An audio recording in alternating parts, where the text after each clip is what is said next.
Ladies and gentlemen, welcome to the Spodcast. With me We have are Charle and Alice. We are going to be the regular members of this Spodcast, of these series of podcasts about Western animation, and we're going to be doing a little bit of a retroactive first episode.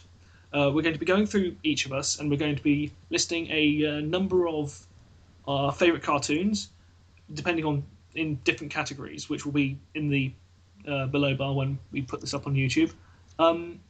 These categories will include favourite cartoon series of the last 5 years, favourite cartoon series of the most recent decade, favourite cartoon series of anything older than that, favourite animated movie, favourite episode, favourite short film, the Mewling Kitten Award for the series that needs more love, and the Cosmic Retcon Award for the series you want scoured from existence.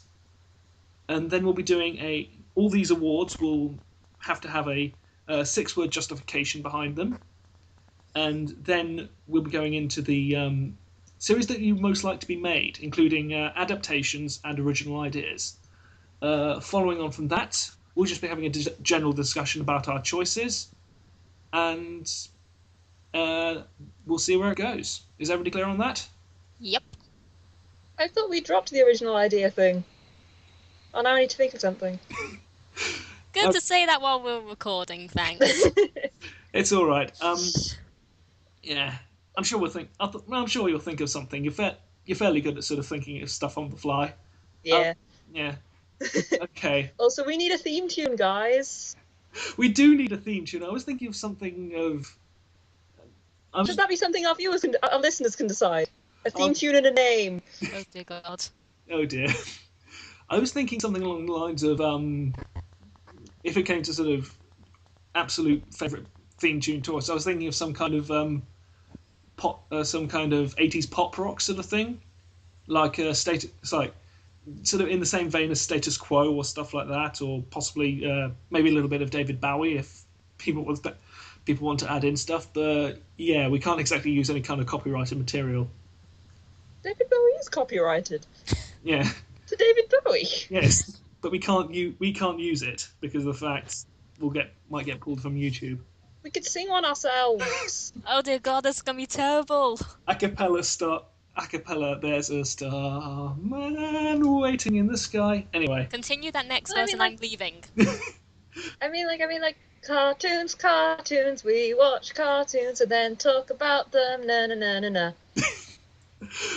I think that would work. I think that possibly would work. Excellent, that's our theme tune. Is everything right, Charle, or are you leaving then? Is it still too late for me to drop this? It's too late, Charle.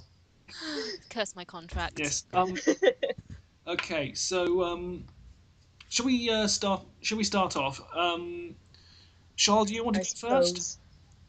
Sure, why not? Okay, cool. Okay, hello everyone, my name is Charle, and to begin off, my favourite cartoon of the past 5 years, in case you didn't see our first official episode, is Spectacular Spider-Man, because it's everything I want from Spider-Man, and I love it to bits. My favourite cartoon series of this decade would be Avatar: The Last Airbender, because I find it utterly unique, the art is wonderful, and the fight sequences are well done. Favorite cartoon older than a decade, a hard one to pin down, but I finally decided on Justice League because I find it really wonderful and I love all the individual stories between the casts. Mixed feelings about Justice League Unlimited, but people like it better than Justice League, so to each their own. Favorite animated movie is Spirited Away because it's Ghibli. Why wouldn't it be my favorite film? Favorite episode, I'm going back to Justice League. It would have to be Better World Part 2, just because of the whole Justice League versus the Justice Lords. It's epic. Okay.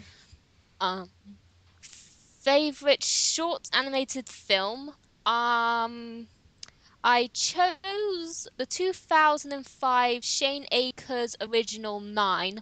Not the one Tim Burton made a feature film out in 2009, but the original it was inspired from, because if you actually watch it, it is better than the actual film. There's no dialogue. There's only 2-3 characters, but it's wonderfully done through silence. A series that needs more love. I don't think it needs more love, but because I don't hear many people actually talk about it, I'm gonna go with Cyber 6. Only because I want a bigger fan base, so the comic will bloody get translated into English. The Cosmic Retcon Award for series I want scoured from existence. Ultimate Spider-Man. I will not explain myself. I think we had a whole last episode to do that. I do not need to explain myself. Just watch the last episode. Okay. Okay.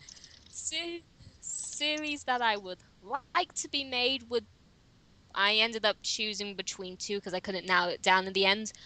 A Spidergirl cartoon, mainly because she's a wonderful character and she deserves her own cartoon. Or a remake of the old Dungeons and Dragons cartoon, because let's face it, all the movie sucks, but everyone loved the cartoon no matter how plain and cheesy it was. Epic. I'm sorry, I just like... Yes. Oh. And finally, original ideas. This is me going way off the deep end here, but I have it written down. Okay, just try not to judge me once you hear it. No judging here. Agenda unless it's really bad. Oh, it's bad. I don't know why it begins like this, but it just does. A gender-ambiguous elf lives in an advanced technological world where everyone is able to communicate via telepathy, except for our main character, who can't due to a disability they possess. As such, the elf has to rely purely on actions of hand gestures and the reactions of people around them to fully understand and communicate with people. The reasons why is because you see psychic characters in both films, comics, and animated shows, but you never see it done to a larger scale where talking literally becomes obsolete. So I'd like to see how a character would cope being isolated in a world where they're unable to communicate with the people around them, as if they were both deaf and mute at the same time. But still able to use their intellect to live a relatively normal life and, I don't know, solve crimes or something. Any job where using the powers of observation would be beneficial to your work. Okay. That would be interesting, having a series with an actual disabled protagonist, as in not just, hey, that kid's in a wheelchair when it's convenient, let's get rid of them when the plot requires stairs. Yeah. That would be interesting. I like that idea. It's not rubbish. You can keep it. Okay, Don't feel bad. copyrighted, it's mine now. Copyright Charle, okay. Alright. Should I go next, or are you busy? Do you want to go next, Alice, or...? I don't mind. I was trying to find the name of my favourite Transformers animated episode, and I found it now. Okay, cool. So that's okay. Okay, cool. Do you want to go next? I don't mind. Okay, cool. We're having a polite off. One of us needs to stop being British. Joe, you go first, and it gives her more time to switch things over if she wants at the last second. Okay, cool. Yes, but guys, basically, for the listeners at home who aren't aware of this, I'm kind of an idiot and forgot to copy-paste a list of animated things we need to be talking about in today's show. Okay. Okay, cool. So I'm just winging it here, so shh. I'm the crazy spontaneous one. Okay. Yes. Okay. She's the crazy one, I'm the emotional one, and Joe is the brains of the outfit. I'm somehow the one who's controlling everything, and I feel less in control than ever. Basically, let's say I'm Ron. Let's go with that. Oh, Ron. Okay. Okay then. Hi, my name's Joe. My favourite cartoon series of the past 5 years, Avatar: Legend of Korra. Basically, everything Charle said about Avatar, mixed with one of my favourite time periods ever, the Roaring Twenties. Yes, please. It's called Dieselpunk, that, if you want to look at more stuff. But I also That kind of steampunk 1920s thing is called Dieselpunk. Yes. Yeah. Sorry for interrupting. It's all right. Favourite cartoon series of the past decade, Justice League Unlimited. Whilst Charles kind of met about it, I basically consider everything before then kind of like a lead up to it, and that basically being the height of everybody on the team's sort of writing talents and sort of animating skills and so on and so forth, and basically my benchmark of what I judge stuff by. Favorite cartoon series, which is older than a decade. I've literally got loads of choices. Animals of Farthing Wood, Darkwing Duck, The Silver Surfer. But at the end, I had to narrow it down, and I decided to go with DuckTales, basically because of the fact it was my first actual my first basic exposure to pulp adventures, like adventurous stuff. Space Age stuff, which now has got me into stuff like comic books, has got me into Victorian pulp, has got me into stuff like Flash Gordon and Dan Dare and so on and so forth. And so, yeah, that's really been my sort of springboard into basically being a full-on geek. Favourite animated movie? Persepolis, simply because of the fact it's the Iranian Revolution through a child's eyes and her growing up with the after effects of it. And it is a really well done movie. Mainly because of the fact it's all done in black and white and it's all a really interesting art style. Favourite episode? Justice League Unlimited Episode 2, For the Man Who Has Everything. And the only reason why I can say this is because of the fact George Newbern delivers one of the most heartbreaking performances as the Man of Steel ever, it has to be said. Favourite short? It was a toss-up between Backwater Gospel, because of the fact it was atmospheric, very interesting, and bloody hell, it was dark. And also Kiwi. And the main reason I chose Kiwi is because of the fact, at the very end, the music box gets me every time. I'm sorry, there's just... the Mewling Kitten Award for a series that needs more love. Dragon Hunters. It's a really original series of ideas, wonderful setting, and possibly the only situation where you've got a main character who is manly as all hell but still likes knitting. And the Cosmic Retcon Award for series you most want scoured from existence, Wildcats from Wildstorm Animation. Basically because everything that can go wrong in a series has. Series you'd most like to be made in terms of adaptations. Transmetropolitan, the animated series, and if I was to have a dream cast, it would have Mark Hamill as Spider Jerusalem, Kevin Conroy as the Smiler, Tara Strong as Yelena Rossini. I think Jennifer Hale would do a very good Shannon. Clancy Brown as Royce Mitchell, and Patrick Stewart as Oscar Rossini. And I think that would just be a fantastic series. Wow, he really thought this through, didn't he? Yeah, well, I think this is just what Joe does on weekends. He needs a girlfriend. Original series ideas. I went with a little project I had a while back, basically after doing a marathon of the Silver Surfer animated series called White Raven, where you basically have a whole complex sort of... It's the idea of the proto-myth. And you've got several different layers of mythology, like you've got the humans, which are animated in sort of fairly sort of standard 2D sort of American animation, sort of bright colours and all that. And then you've got the spirit world, which is done in this sort of watercolour kind of animation, all still done 2D. And it's sort of all... And they've still all got sort of fairly same voice acting. Then you've got the Demon Realm, which is all done sort of collage style, and everything's very jerky and strange, and all this it's heavily distorted in terms of voice.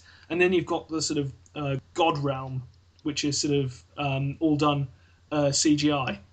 And it's sort of this whole different layers of mythology, and it follows the adventures of a guiding spirit called Korlak, who is basically the elder tribesman on this particular tribe, and has now been transformed by the goddess of fate into basically becoming a messenger for her and a guide to the human tribes in order to prevent the apocalypse, essentially. How many series are we talking? I'm merely talking about sort of one 13-episode series. Why? Continue, Charle? Oh, no, I'm just thinking, how people can really pan out a story. Yeah. Okay, so that's pretty much me done. Alice, are you ready? Yes, hello. Oh dear Sorry, God. the sun's setting over here and it's very Ah. pretty. So I'm sorry, I zoned out a tiny bit, but it was a very interesting idea. I was listening, but I was also a bit like, whoa, colours. Oh, bless, she's the cute appeal of this God. show. Oh, no. Okay, you're the spaz of the show. That I can do. I think everybody would become the spaz. I can be the Pinkie Pie, but I can't be the Fluttershy. No, that position's safe for Kitty when she gets on board. Yes, good point. Yes. Anyway, Okay, Alice, good. your your turn, if you will. Were you about to say, Alice, you're a woman? I was about to say, Alice. Because it sounds to me like that's what you I were was about to say, Alice, your awards, please.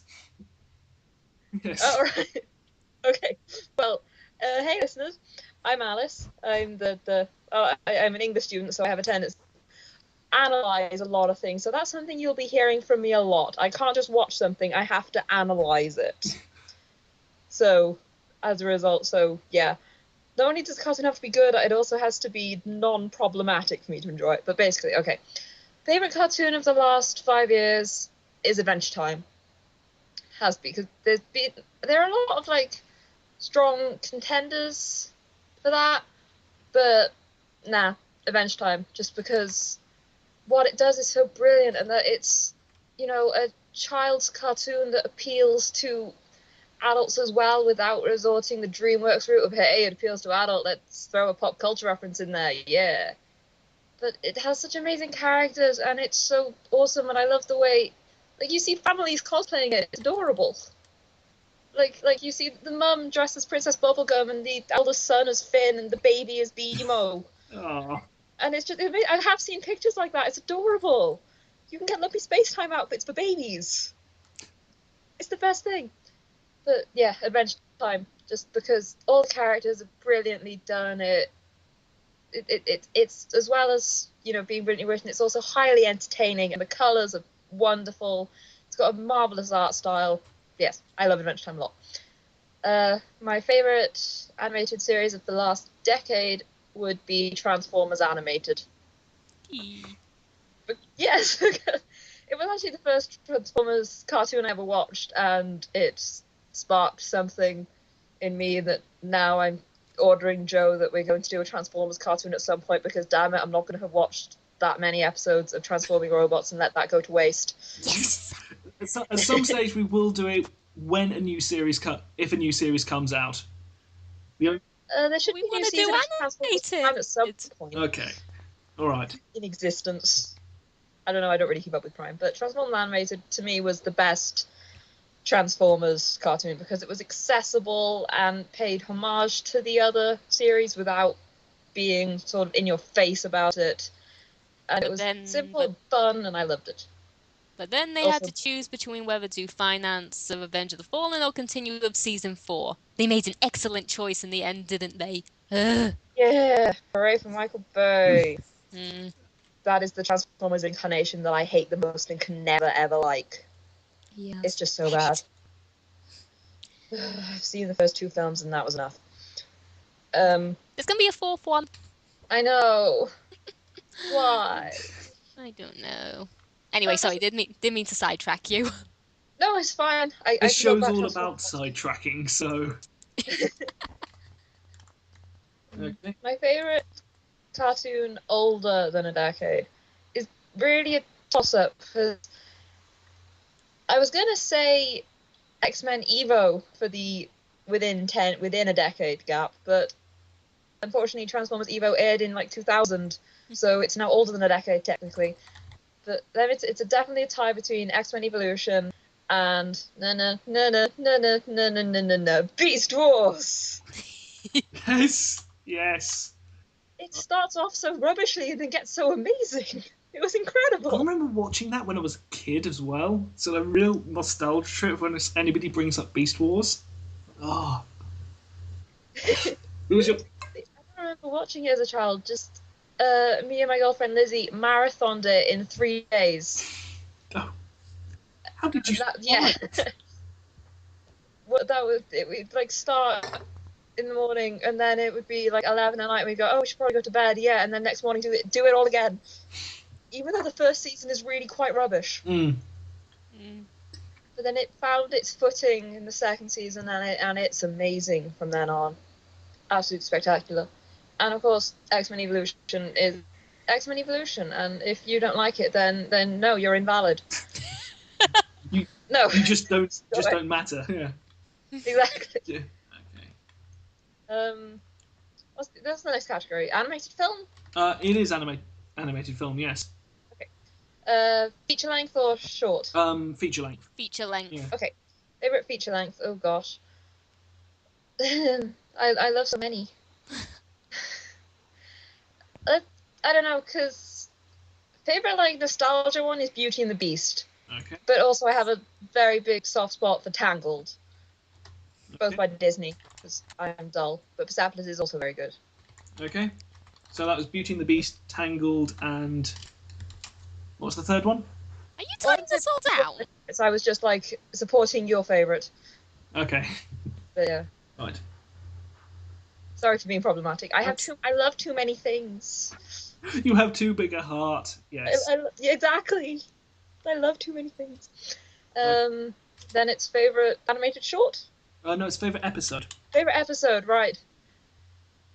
If we're talking non-Western animation, because I do watch quite a bit of anime, it's episode 10 of Puella Magi Madoka Magica, which is when the series actually elevated itself to me from, oh, look at us, it's Dark Magic Girls, no, because episode 10 is where it really hits its stride and becomes incredible.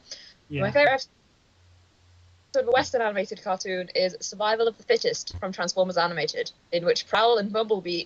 Wait, no, it's not Survival of the Fittest. Nature Calls! Nature Calls! The one Okay. I think that one was go funny. camping. Transformers camping! Yes! With space barnacles! Yes, I remember that. It's the best Oh. episode.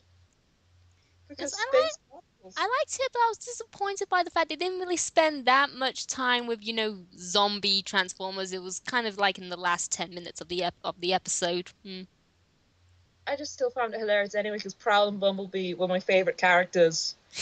That show, just because they were so at odds with each other and the relationship was really cool, and sort of I always thought it was more complicated than the show that's on, in that I got the feeling Bumblebee did actually admire and idolize Prowl a bit. That because Bumblebee is inherently a 12-year-old boy, he was just like, ha ha. Yes, I never once saw him as a 12-year-old, so when they went human form, I was like, he looks way too young, that does not work. I always imagine him as basically being a 16-year-old. Yes, unless the Autobots are gits and draft them at the age of 10 into the military. Well, it is a full-out war, so you can expect some child soldiers to be involved somewhere. I like it how you're so cool about that. I'm sorry. I'm sorry. Australians have a very different morality to us, which is one of the things I found fascinating in Transformers Animated, because it was there, but it wasn't like a big overblown point. Like, if you noticed, all the Decepticons were disabled. None of the Autobots, all of the Autobots were able-bodied. And that, like, you have Shockwave, who has only one eye, Blitzwing, who is insane, Lugna, who was kind of slow, Black Arachnia, who was, organic. yeah, yes. half organic. So, and they basically, and I get the feeling that a lot of characters were driven to the Decepticons because once you had a flaw, you weren't allowed to be an Autobot anymore. Autobots are gits. They are. I mean, yeah, they got Sentinel Prime leading them around. Yes. Yes. Sentinel Prime was a far more typical Autobot than Optimus. Anyway, your favourite short? Just dragging it back on topic. Favourite short movie or favourite short series? Favourite short movie. Okay. Favourite short movie is this one animated by Studio 4C, I think. An anime one again. I'm sorry, Joe. I'm very sorry. Yeah, it's all right. Called Tojin Kit, which is it. You're gonna have to put this down. You're gonna have to put this down in the chat because I have no way of spelling that. Sure. Oh my god, you are writing this down. You turned to the bloody scribe of this. Well, someone has to keep notes. I think that's how you spell it. Reading. Okay, cool. But yes, I think it's Toujin, Kit. And YouTube tells me I'm right. So, Oh, if I think YouTube so. says All so, hell who am I YouTube. to deny? Yeah. yes, YouTube says I'm right, so there we are. YouTube is Okay. well known for its correct. Yes, for its accuracy. Okay, so the Mewling Kitten Award for series that needs more love. X-Men Evolution! Because every time I mention it among X-Men fans, they go, oh no, the 90s one was better, X-Men Evolution was rubbish because they were in school and they were teenagers. Well, of course they're fucking teenagers. That's the point of the X-Men. In the original 60s comics, they were only about 16. Kitty was 14 when she joined the X-Men. So they were all appropriate ages, and it was good, and it was fun. Well animated, and Storm was badass, and it has the best Wolverine ever. Because Wolverine in X-Men Evolution was the right mix of angsty loner, and damn it, I've got to look after these kids now. In the X-Men Evolution, Wolverine is Papa Wolverine. In that he's not spending all his time going off being a git. And hitting on discovering every religion on the planet. Pardon? Oh, did you hear about the X-Men? Did you hear about the Ultimate Universe Wolverine? I Did tried he join to another bloody religion? Terrible. Yes. But what does Wolverine do? When basically what happens in one of the stories in Ultimate Spider-Man, they got a story where Wolverine and Spider-Man basically switch bodies. Yeah. Charles already heard this story in the original. They've all based these stories on most of the episodes on the original comic. Yeah. Original comics, and in the original comic, Wolverine ends up sleeping with in Spider-Man's body. Basically, has sex with Mary Jane. I've heard of this. It was on a crack.com of like the worst bits in comic book history. The Yeah. most wrong Cue for sexual acts dragging or us off something. topic again. Yes. Yes. Anyway, the Cosmic Retcon Award for series you most want scoured from existence. See, I have seen some terrible Western animated things in my time. Some truly awful things, but none of them. They all pale in comparison to Papa to Kiss in the Dark, which I watched on a sort of dare thing. What Papa to Kiss in the Dark is, it sells itself as a yaoi, and it's about this father and son who are in an incestuous relationship.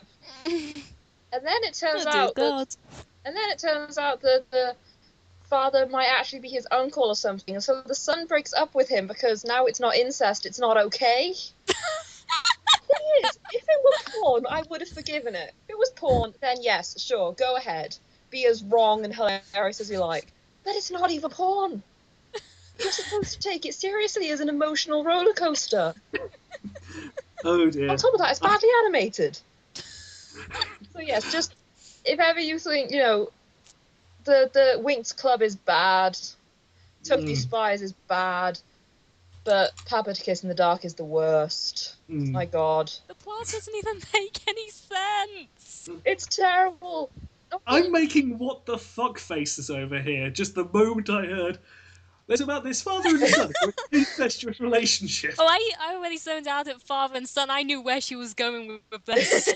Oh God. The thing was, if it was porn, then yes, why not? Some people get their kicks from that kind of thing. But it's not even porn. I've watched bad yaoi porn, and that's funny. But this one's like bad yaoi emotional. I was like, you can't do that. You can't set up this plot and expect me to care for these characters. It's like 3 episodes long as well. Anyway, yes, never watch it, guys. Okay. Not even on a dare. Or drunk. What was the name again? Papa to Kiss in the Dark. Oh God. Just asking that randomly. Okay. Okay, now we get onto the series you would most like to be made. Young Avengers. Awards, including... Young Avengers. Okay. Yes. She doesn't need to explain Young Avengers.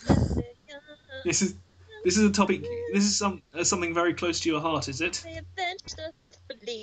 Yes, they are. They're the best thing Marvel has going at the moment, and they should use them more. Because they've only had like 3 actual series about them. The original Young Avengers Presents, and Avengers: The Children's Crusade. But they just think how amazing a cartoon they would be. In a cast of 7 main characters, I think it's 7, only 2 of them are heterosexual white males. And one of them, buggers off in the first arc. So you've got Kate Bishop, the leader of the group, who is a, rich, debutante white girl kind of character, who is utterly badass with a bow, and she's human, but, she's the leader of their group. She's the most capable and the most intelligent and the most badass. Eli Bradley, who is the grandson of the Black Captain America, which is a story that a lot of Marvel fans don't know, that there was a Black Captain America, just because, again, they never mention him. I hope he makes it into the films, because he was cool. And Hopefully he will. I hope so. Billy Kaplan, who is very, very close to my heart. I love him so much.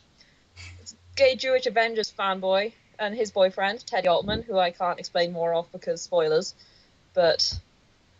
We passed... Yeah. Pardon? We passed spoilers a long time ago, Alice. Hey, I didn't want to do spoilers. He told me to do spoilers. Well, I'll keep hushed about Teddy's, because even though it's in the first arc of the series, it is a pretty cool one if you know Avengers history. If you don't know Avengers history, it's still cool. Okay. Because, it's cool. Because on the aliens. Cassie, the daughter of Scott Lang, the second Ant-Man. Vision, who's a robot most of the time. Well, he is technically a robot, but there are like reasons when sometimes he's not a robot. Originally he wasn't a robot, but then he was. It's a thing. Makes more sense when you read it. And Tommy, who is Billy's cosmic twin somehow because of magic. But it would make such a good cartoon series because, one, you've already got this incredibly diverse cast. But also it would be kind of like a mix between Earth's Mightiest Heroes and X-Men Evolution. And that it's aimed at a slightly, not young audience, maybe 10 to 15. That's that sort of slot. And you just got this amazingly diverse cast, and because they're, teenagers, you can do the thing where they deal with teenage issues, which cartoons love. But because they're Avengers, they can go around avenging stuff.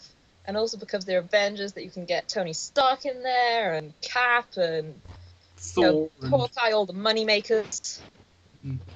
I was just wondering, Alice, have you ever sort of one of the series which I've been sort of watching recently has been Young Justice, which does sound very similar to that kind of idea. I do really want to watch Young Justice. It turns up a lot on my Tumblr feed. So yes, I do want to watch Young Justice, and I shall. Someday. My main thing is that it's a very good series, but it goes on hiatus like a bitch. It's been on hiatus. The next it's going to, just when it's a really important cliffhanger, it goes on hiatus for about 3 to 6 months. What I don't understand with American TV, why don't they do it like British TV and make it all in advance? They can't think that far ahead. We just, I can understand, like, okay, with the really long-running TV shows, making it as it goes. Why not, make the first 13 or so episodes before you start airing it? Okay. I always find that weird when it goes on a hiatus midway through the series. It's like, oh, weren't you prepared? Oh. Well, we've just run out of ideas. We're going to have to think of something quickly. Yeah. The thing is that X-Men versus the Cupcake of Doom. Isn't that just Mojo, only with a slight makeover? Probably, yeah. Anyway, last thing is series which you'd most like to be made. Original idea. To be honest, I'm pretty easy to please. But what I would like is something set in a steampunk thing that's actually bloody steampunk. Yes. As you see, I have one of my tutors at Aberystwyth University, which I go to, is Sean Major, who was writing who is very interested in steampunk in an academic way. And so by listening to her rants, I've gotten a kind of, that's not steampunk, I'm judging you for not being steampunk thing. Whereas I'd like to see, something steampunk which actually takes the idea of, advanced society with Victorian technology instead of just let's put some people in hot costumes and stick gears on them. Yeah. Oh dear, you're probably going to hate.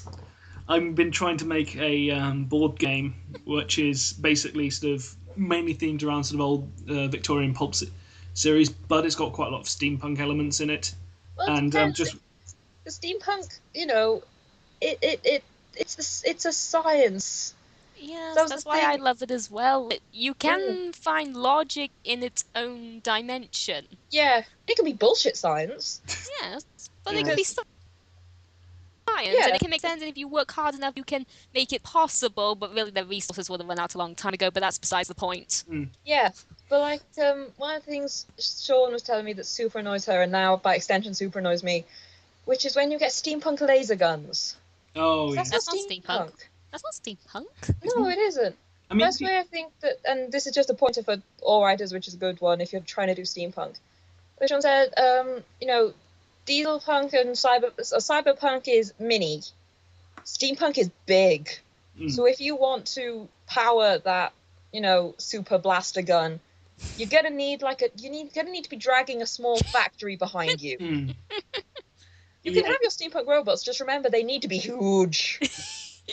If they go into work, they need to be huge. Yeah, you're going to hate one of the characters in this sort of tabletop game because the character is a... I shake my fist at you. Yes. The character is a renegade Germanic galvanic scientist who basically shoots lightning and has a Frankenstein's monster running around with her. Does the Frankenstein's monster have to carry the massive conductor required to shoot the lightning? No, unfortunately not. I shake my fist at you. Oh dear. First, the retroactive first episode, and already we're off to a flying start. Yeah. Yes. So yes, so that's the awards out of the way.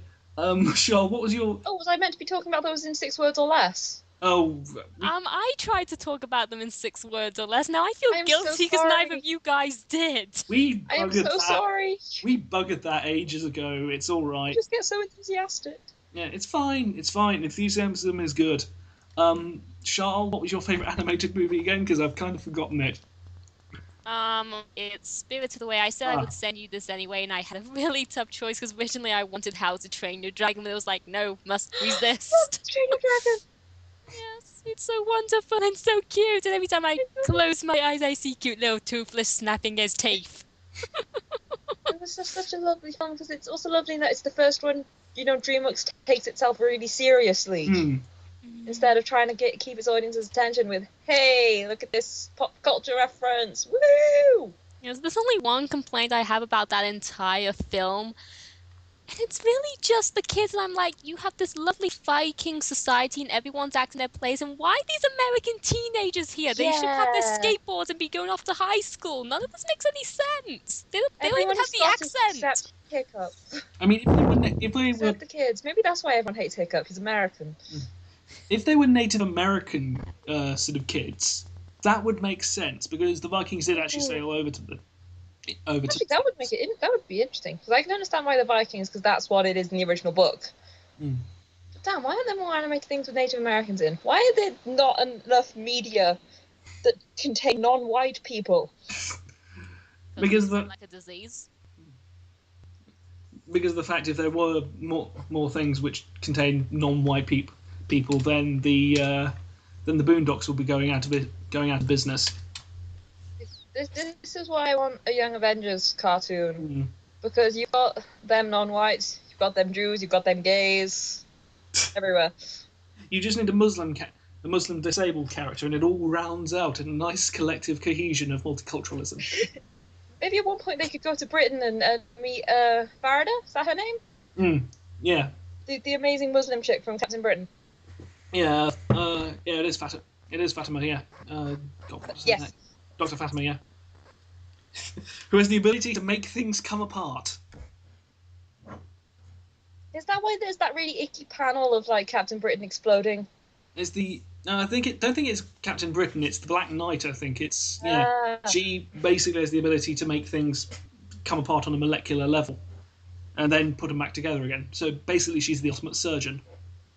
see, I've only read Captain Britain like over people's shoulders, Yeah. and so every so often I just glance over and go, ugh. Suddenly, organs. Yes, and all those flags. Yes. So many flags. I don't know. I kind of would like a Captain Britain sort of Captain Britain sort of short animated film, because they did one for Doctor Strange. They might as well do Did they? Captain Britain. My God. Mm. I didn't know Doctor Strange was popular enough for his own animated series. Not an animated series, it's just one animated movie, and it was okay. They buggered up some of the characterization again, like they made Doctor Strange a whiny, self-depressive emo git, but instead of towards the start he's a cocky git, but in this one he's like, oh no, my sister's died. I'm so depressed. I'm so cynical about the world. You know what show Doctor Strange needs to go on? Queer Eye for the Straight Guy. That costume is so bad. That is my only complaint with Doctor Strange. It's like, you're meant to be this super serious, amazing magician. Why are you wearing leopard prints still? All the other Marvel characters got nice new costumes. Why do you still wear that, Doctor Strange? Why? Did the magic addle your fashion sense? Probably didn't. Probably did, but yeah.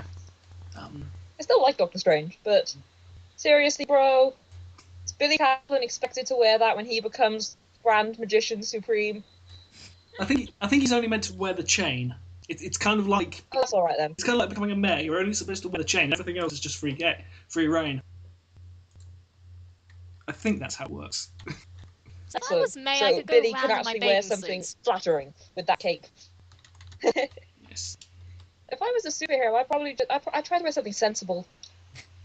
So just dress sensibly. Don't. I'm just reminded of the scene in the Incredibles with Edna. Like with Kevlar. Yeah. Yeah. So I'm It's just exactly like that. Yeah, I'm just I saying. would design the worst superheroes. Just that costume looks silly. Put armor on.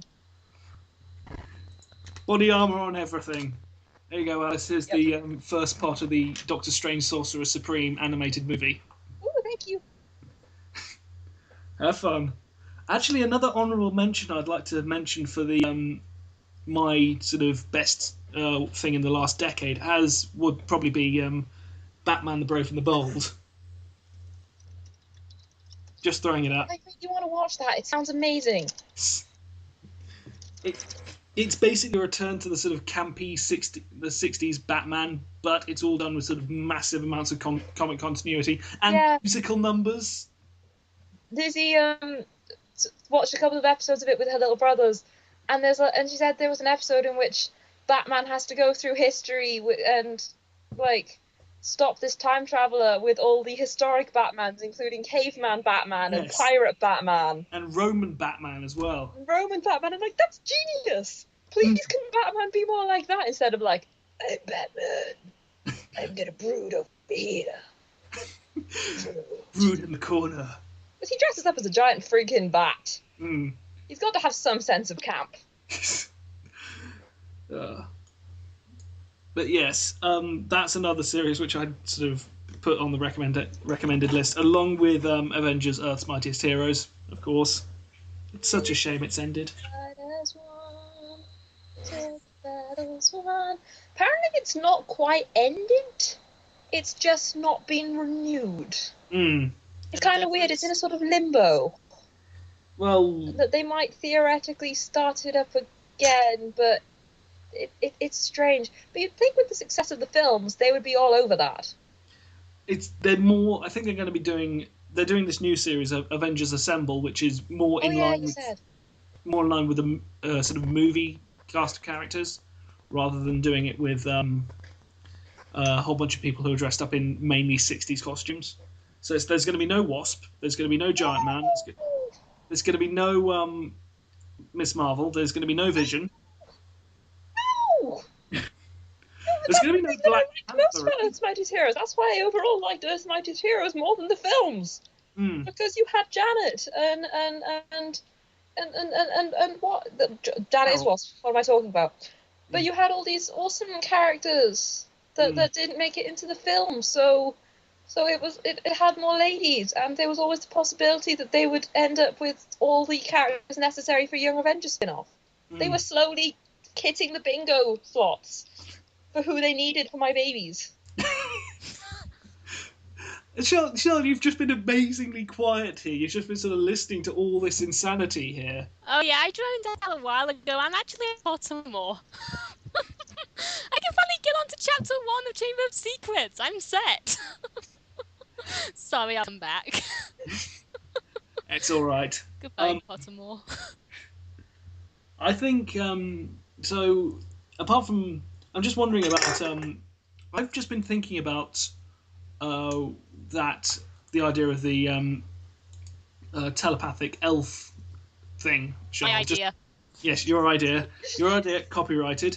Well, now it's good. It's your idea, is it? Yes, now it's good. Will it just be elves, and will it just be elves, or will it be sort of other fantasy races as well, or sort of will it be a fantasy world, or just? I didn't want to introduce other creatures because I didn't want people to accuse me of. Okay, if you don't know, I'll give you an example of My Little Pony. Everyone liked My Little Pony because it didn't have the ethics of you have your black characters, you have your Jewish characters. It was like everyone could be whatever pony they wanted. Then they That is my introduced favourite this. thing about the ponies. Yes, but then someone made a very good point on DA where then you introduce characters like Sakura, and it's like, no, if you're African American, you can't be a My Little Pony, you are a My Little Zebra.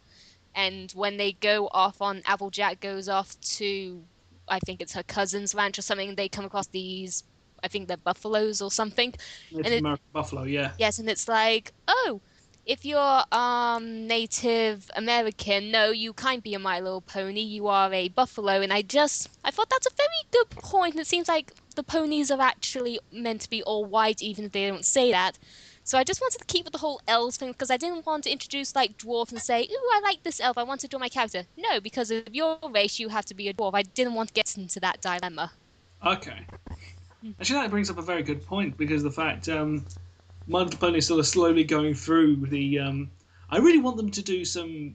They're going through all the sort of different mythological races. I'd really like them to do some. I know I have a massive hard on for Indian mythology, but I would like them to do something like a Naga at some stage, or some kind of something sort of not necessarily classical fantasy stuff, but something more out of left field because they've already done some Mexican mythology. Yeah. Okay. Yeah, you know that Daring Do book. They had one. They had the Azotl, which was a I think a sort of Aztec demon of some kind. It had the hand for the tail. I've not watched the second season. I'm a terrible fan. They got up to. I know they were like a couple of episodes in a row of Rainbow Dash being a git, and I was like, oh. Well, you missed the royal Then I wedding. was less interested in watching the rest. Royal wedding, it was beautiful. Everyone cried. I admit I want the toys of the royal wedding. Mm. Yes. I'm kind of a consumerist whore. It's all right. It's better than me. Yeah. Anyway, I think on that note, I think we should end the cut. I think we should end the recording. So I think it's good. Consumerist whoredom. Let's do that. Yes, because it's yeah. So it's good night from all of us, and we'll see you next time. Bye. Ciao. Bye. Should we sing the scene?